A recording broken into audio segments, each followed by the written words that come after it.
I've been a Skytrain rider since 1986. This spins off from the police discussion.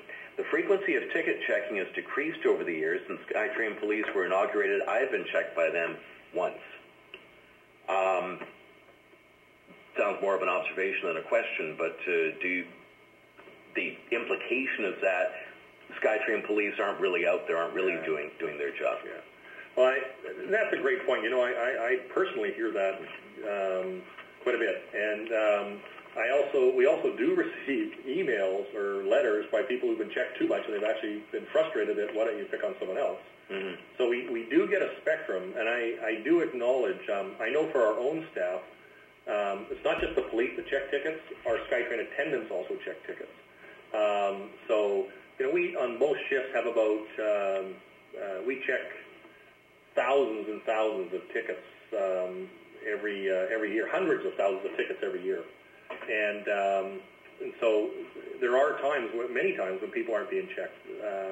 But there are times I've seen when full trains have been checked and such. So when you carry 72 million people, it is really a proof of payment concept that, you know, if the first part was, let's increase the fines to start with. So we're not trying to check everybody. And so you get into the debate of, should you gate the system or not? Right. So the challenge we look at, whether we all believe the numbers or not, our typical fare evasion, we've actually used, TransLink has used PricewaterhouseCoopers as a forensic auditor, and they come back basically each time with the same numbers we do, around 3.5% to 4% fare evasion. Now that's about $3.5–4 million a year, excuse me. And so that's a lot of money. That's a lot of taxpayer leakage in money. Now, is that understated? Maybe so. The statistics have been quite consistent over the years, but let's go and say maybe it's understated. It's higher. So let's go to the extreme. Let's say double it. So let's say it's $9 million or $8.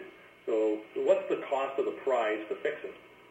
Right. So even with gated systems, so you can go to London, you can go to New York, you can go to, I was talking to a fellow in Montreal who has a gated system, and they're about 5.5% to 6% fare evasion, and we're around 3.5% to 4.5%.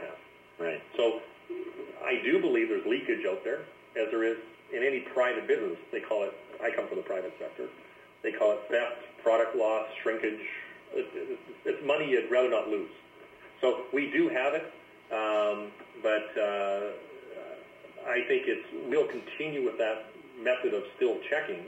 My guess is there might be times when we're not checking as much as we are others relative to the risk profile that we actually develop around when people might have a higher propensity to be fare evaders. Right.